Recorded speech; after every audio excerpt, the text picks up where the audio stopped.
the thing that really changed it for me was when I heard that there was plastic runoff from a factory that went into the Potomac River, and it actually changed this fish species. The male fish started to lay eggs, which is like how much there was an endocrine and hormone disruption in that species where plastic runoff was coming off.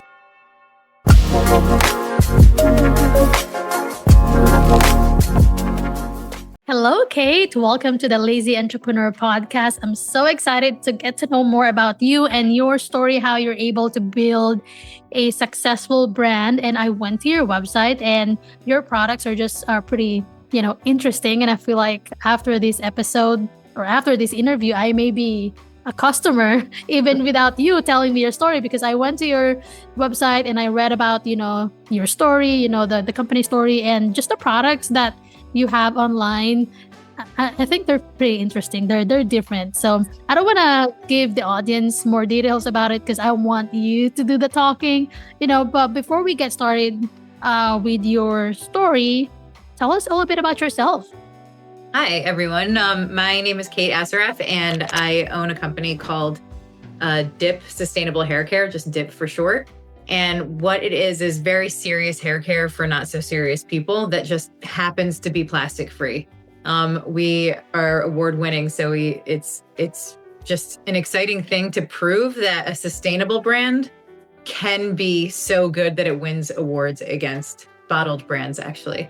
And the whole brand and the whole everything was built out of frustration with sustainability and the options that were out there. And I've spent about 20 years behind the scenes in the beauty industry.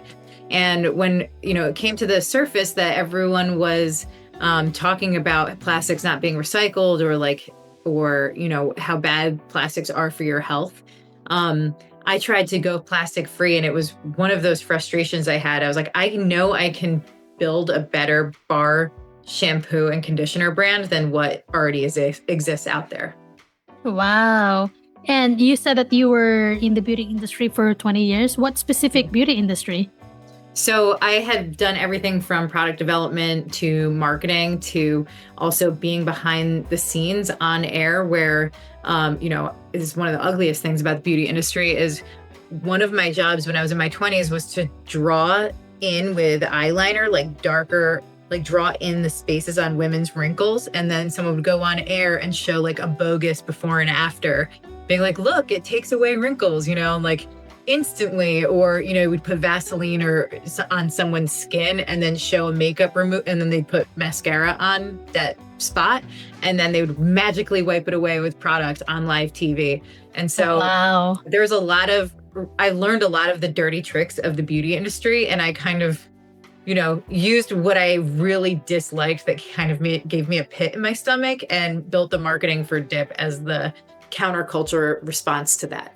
Wow, that's amazing. So you mentioned that your products are plastic free, and I want to just know the story behind wanting to have a plastic free product. What is so bad about having shampoo in a bottle? What is the effect of that in our body, as women, and in our community or in the entire world?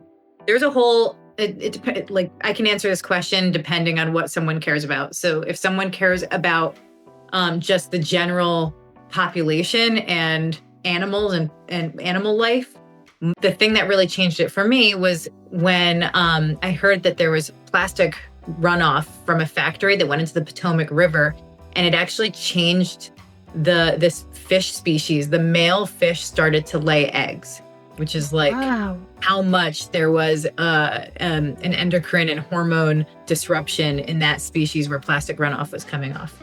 Then some people really the hormonal health is something that once you hit a certain age, so I'm in my 40s now, people start talking about it all over the place. You go to the doctor, you're like, why are my hormones off? What is going on? What's happening here? So then for people that are more, I don't want to call them self-centered, but they're more motivated by finding out how plastic impacts them, there's seepage that comes from a plastic bottle into products. And the less you're exposed to that, the better it is for your health overall. And that goes for not just shampoo and conditioner, but also for food, for, I don't know, even if you're sitting in a brand new car, like some of those smells, that new car smell that people like breathe in, Right. those things that's like notorious. It's like a burn off of chemicals, or off gassing. So there's that. And then if you just take a stroll outside and you see plastic, you can see plastic accumulating everywhere humans are and everywhere humans aren't. It's now in the Arctic.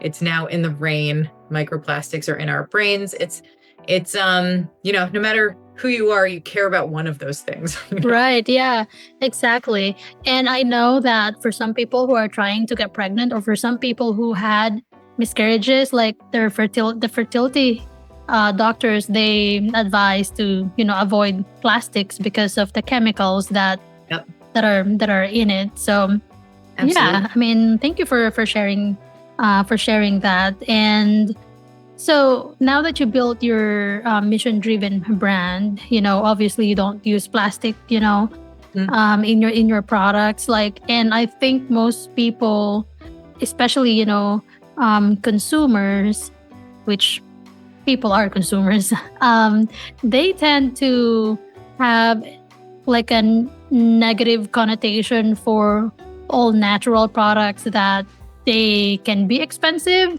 as compared to like shampoo in a bottle. Like how did you solve that problem? Sure. That's actually a really great question. So I myself had this emotion, and I know this emotion is pretty universal for people that have tried to go sustainable. When people pay more, right, and with the intention of doing right by the earth, only to be burned by that product, basically. And I don't mean literally burn. I mean just like burned by like, oh, you spent all this extra money and that plastic-free or sustainable product stinks. It doesn't match up to what you were using before.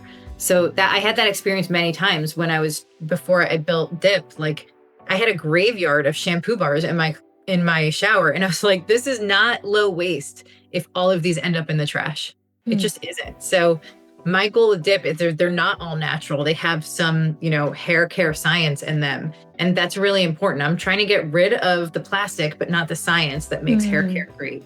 And so I wanted the bars to be so good and I want them to be so good that the plastic freeness wasn't the reason people purchased them.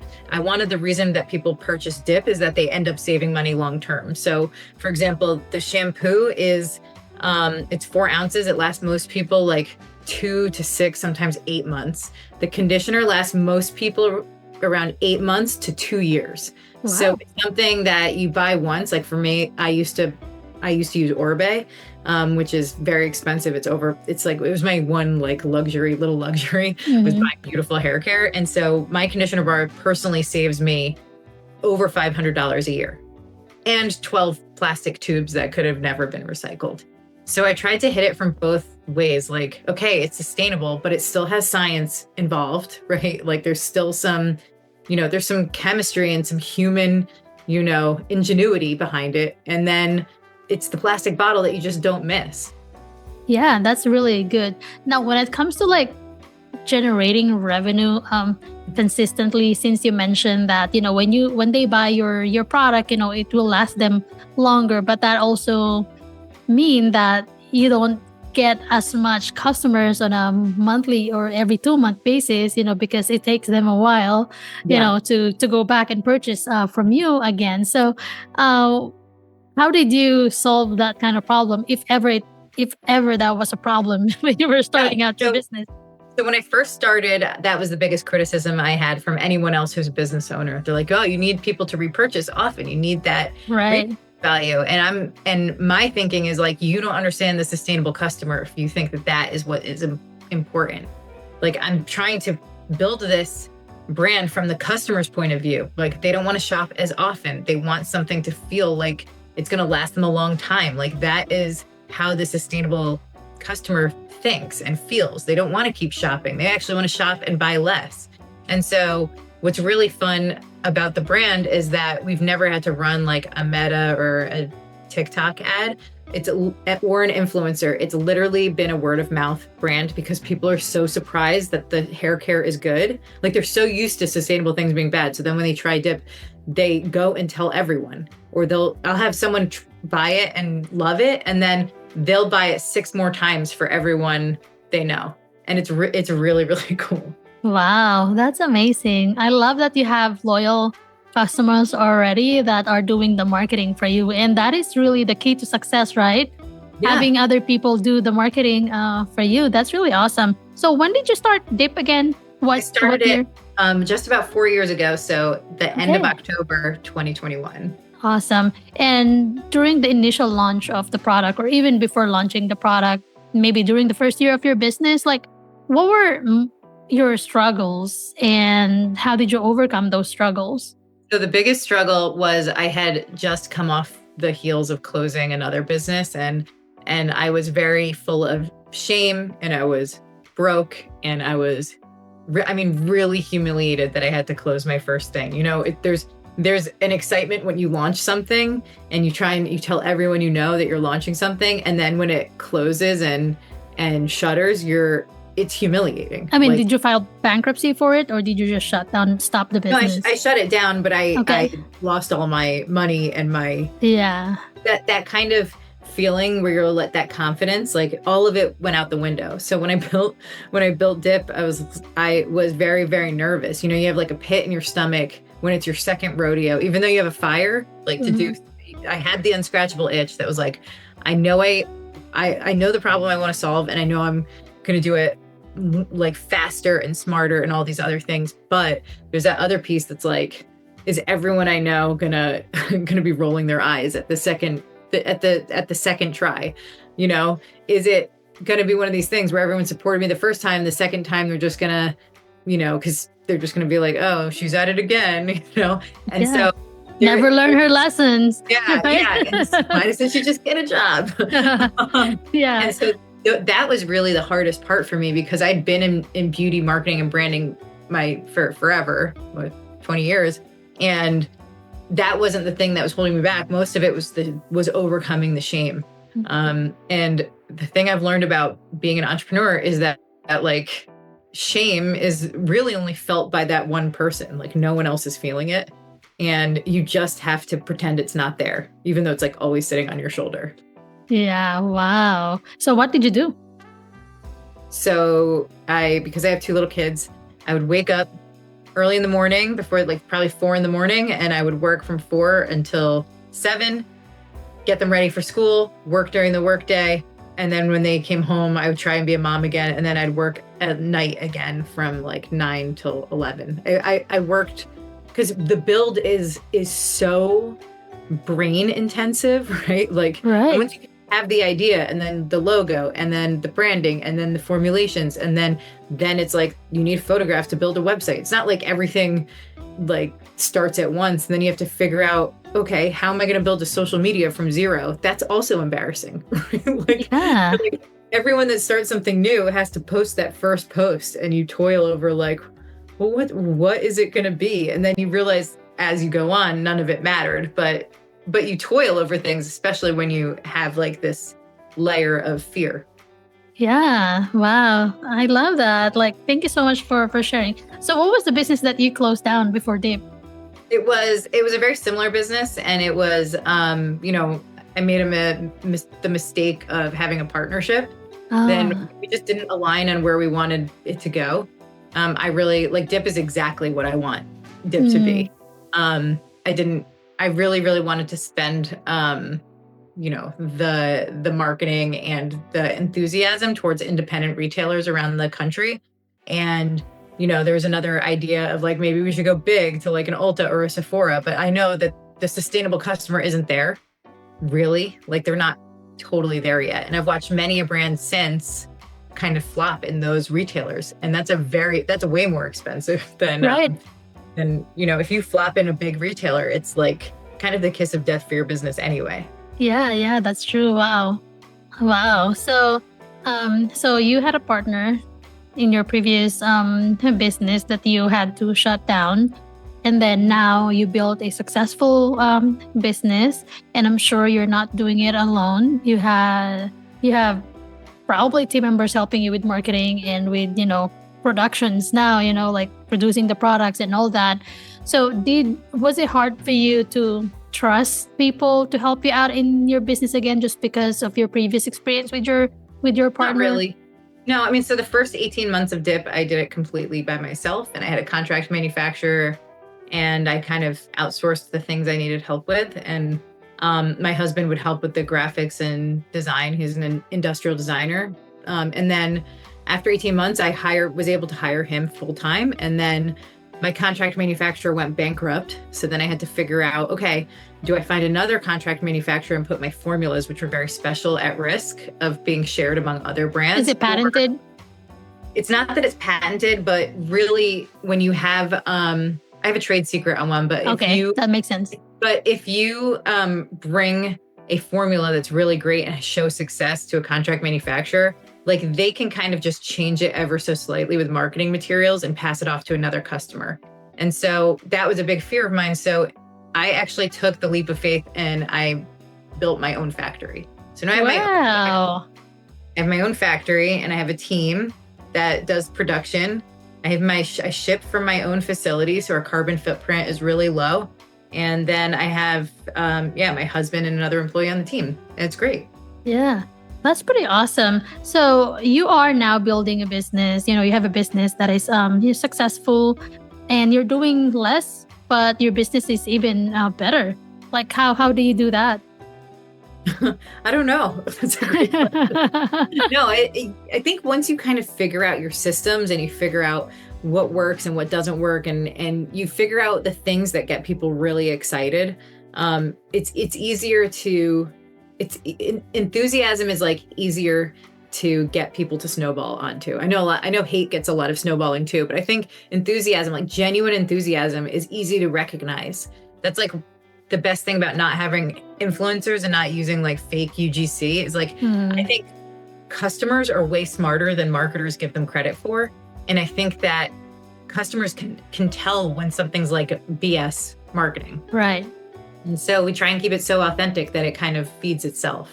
Yeah, that makes sense. So by being enthusiastic and passionate about what you're doing, the company that you built, your people are seeing that. And so in a way, your enthusiasm for your business is contagious, and you have influenced your team members to have the same passion to grow the brand. And so because of that, they're doing their jobs really well, and you don't have to like do their jobs for them. And so that's probably what makes your business, even better, and also you're not doing as much because you have people that you rely on. So I want to talk about like, because you mentioned that you shut down your previous business and then you started another business. So, and I know there's a lot of people out there who want to start their own business, but I think the problem with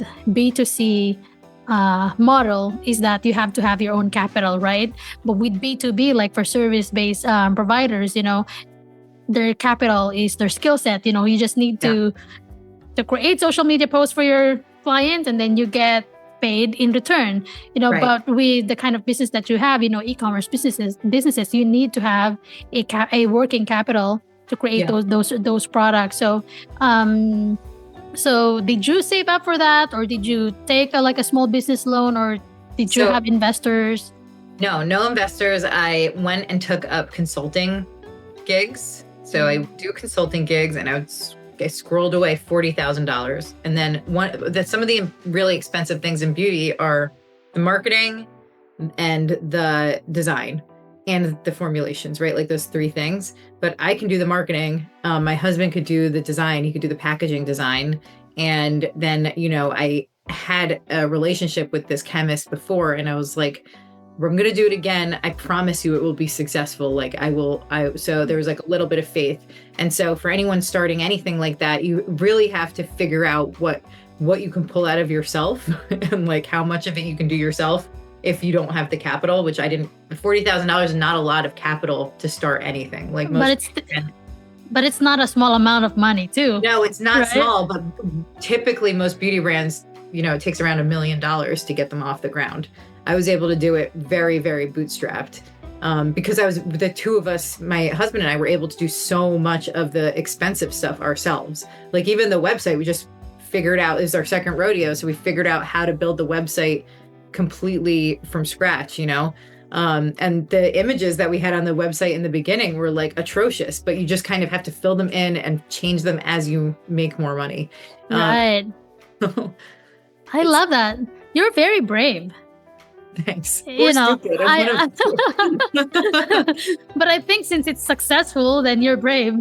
Yeah, thanks. I really love what I do, and I started a business in hair, which is something I always love about people. Like I always love when I see someone with like a cool haircut, or someone that's took like a little risk, or someone that I don't know, there's so many different things about hair. If they air dry it one day, I like notice all these little things about hair, and I've chosen to have an industry where I can talk about the things that I love and like all day, every day. So it's good to choose something that you really love. I know. And there's a lot of people out there who wants to start something, but they're just afraid. They're afraid that they may go bankrupt. They're afraid because they don't have the money for it. They're afraid that they don't have the right skill sets for it. So in your case, where are you pulling that braveness from? I honestly, I don't know. I think the braveness comes from necessity. Like I had two kids, and my husband was out of work when we started this. So, and it was COVID. It was kind of sink or swim, or go find a job. Like it was one of the others, right? Like those were my three things. And I was like, I know I can solve this problem of bad unbottled hair care. Like I know I can solve it. I know I can get people excited about it. And I know I can do it in a way that is really, really effective. And so it's easy to be scared when there's something like an invisible hand pushing you forward. Yeah, and your husband is very supportive as well. And in return, you supported him. He's now part of the business. So yes. Congratulations. I'm sure it wasn't easy. Yeah, no, nothing's easy. Like, no, I think being an entrepreneur is a crazy road. It is. Yeah, it is. Crazy. It's crazy. And so often it's like thankless, and it's tough, and it really messes with you a little bit. But at the times when it's really great, and when you really learn how to drive on like a rocky road, it's really rewarding. Yes. Super. Yeah. And maybe one of the reasons why you pushed through with it as well is because you didn't want to like go find, work and work for somebody, Is that something that you had in mind too? Like you'd rather work for yourself? I wanted to work for myself because I'm a mother.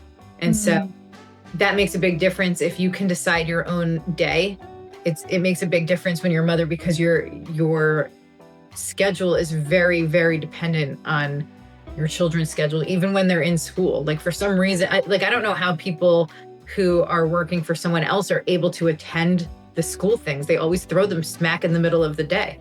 Like, I don't know. Whenever I see parents there with full-time jobs, I'm like, how are you pulling this off? They're like, it's hard. And, my kids are only little for so long. So this was something that it was important to me to be able to show up to things. And when you're working for someone else, that gets super limited. And I know that not everyone that's listening to the podcast is a parent, but it's just something to think about, because when they the age where they're looking for you in the crowd, and that thing is scheduled in the middle of the day, like I think it's harder on the parent to not be able to show up. Right. That's true. Yeah. And I saw a lot of videos online, and not actually, mainly movies, movies and TV shows where, the kid is participating on something like a theater, like part of the dance. And the mom and dad, they weren't there because they're working. They tried to be, but they had too many appointments. And it was so very dramatic. And the kid was like dancing, shaking, like looking for their her parents. Like, where are they? Then it affected, her confidence. Like he wasn't able to perform because the parents are supposed to like support her. Yeah. They're not there. But of course, there's no shame for parents as well who are working full time. But I know you're trying, you're trying your best, and life is hard. So hard. Sometimes just gotta choose your heart. Being an entrepreneur is hard. It doesn't mean you get to be with your kids and be present. It doesn't mean that your life is problemless or Right. stress free, right? There's other areas in our life that are good and some others are not so Mhm. good. It can be challenging, but that's just life. Sometimes you wake up in the morning, you're like happy and you're like, oh, I love my life, and at noontime you're like, I hate this life. That's just life sometimes, right? Yeah. All right, Kate. So before we wrap up, I always ask my guests to leave a question for my next guest. And so I have that question from my previous guest. And his question is, what areas in your life where your attention is being hijacked and how can you get it back for your own sake? Oh man, this is such a good question. The area of my life where I feel my time is getting hijacked is TikTok comments. I feel immense pressure to answer them quickly, and whether they're positive or negative, it's like you want to get on those quickly. So that has been a big hijack of my life. And what I did was I hired someone to help me with that, and it's given me so much life and blood pressure back. So so that was one of the solves that I had for that, because it really was bringing me no peace. That's awesome. I love it. Cool. I'm glad that you hired help to help you with TikTok comments. And I'm pretty sure with the kind of brand that you have, I'm sure you're getting a lot of comments from other people. All right. So it's your turn to ask my next guest a question. Okay. Here's my question. So as an entrepreneur, we all need to find some time outside to get grounded. What is the activity that gets you outside, and how does it reground you?